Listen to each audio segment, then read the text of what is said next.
తెలంగాణ ప్రభుత్వం యొక్క గొప్పతనాన్ని, తెలంగాణ ప్రజల అద్భుతమైనటువంటి విజయాన్ని, సాగునీటి రంగ విజయాన్ని చాలా చిన్నగా చేసి చూపించేటువంటి ప్రయత్నం చేసినారు.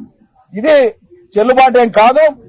మేము అనుకుంటున్నాం సంపూర్ణంగా కమిషన్ రిటైర్డ్ జడ్జి గారు, సుప్రీంకోర్టు రిటైర్డ్ న్యాయమూర్తి గారు తప్పకుండా ఈ అంశాలన్నింటినీ పరిశీలించేటువంటి క్రమంలో హేతుబద్ధతను వారు తప్పకుండా పరిగణలోకి తీసుకుంటారని చెప్పి మేము నమ్ముతా ఉన్నాం. ఇది ఈ దేశంలో చాలా జరిగినాయి. మేము వాటితో పోల్స్తలేము కానీ సందర్భం కోసం చెప్తున్నాం. ఈ ప్రభుత్వానికి ఉండేటువంటి కక్ష బుద్ధి ఎట్లుంటుందో అని చెప్పడానికి మాత్రమే చెప్తున్నాం. శ్రీశైలంలో పంపులు మునిగిపోయినా, కేరళ పంపులు మునిగిపోయినా, ఒట్టెంలో పంపులు మునిగిపోయినా కమిషన్ వేసినా ఒకనాడన్నా మేము డిమాండ్ చేసినాం. అసలు ఇవి జరుగుతుంటాయి, మళ్ళా ప్రభుత్వాలు రిపేర్ చేసుకోవాలి, ముందుకు పోవాలని ఉదాత్తత ప్రకటించినాం.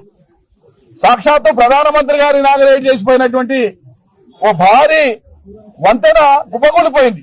ఈ దేశంలో ఎవరో కాదు, సాక్షాత్తు ప్రధానమంత్రి గుజరాత్ లో ప్రారంభోత్సవం చేసినటువంటి భారీ వంతెన కుప్పకూలిపోయింది.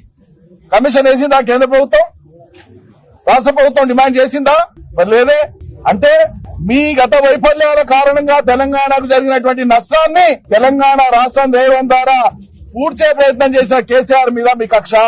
తెలంగాణలో జరుగుతున్నటువంటి అభివృద్ధి మీకు కంటగింపుగా ఉన్నది. మీరు చేయలేకపోయినటువంటి పని ఇలా తెలంగాణ ప్రజలు చేసుకుంటుంటే ఓర్వలేకపోతుంది కాంగ్రెస్. అందుకోసమే అడుగడుగున కేసీఆర్ ప్రభుత్వం చేసిన పనులను చిన్నగా చేసి చూపించే ప్రయత్నం చేస్తుంది. కానీ ఇది ప్రజల హృదయాల్లో శాశ్వతంగా నిలిచిపోయినటువంటిది, చరిత్రలో ఎల్లప్పటికీ ఉండేది. భావి తరాలు కూడా కొనియాడదగినటువంటి ఒక ప్రాజెక్టుగా కాళేశ్వరం ఉంటది.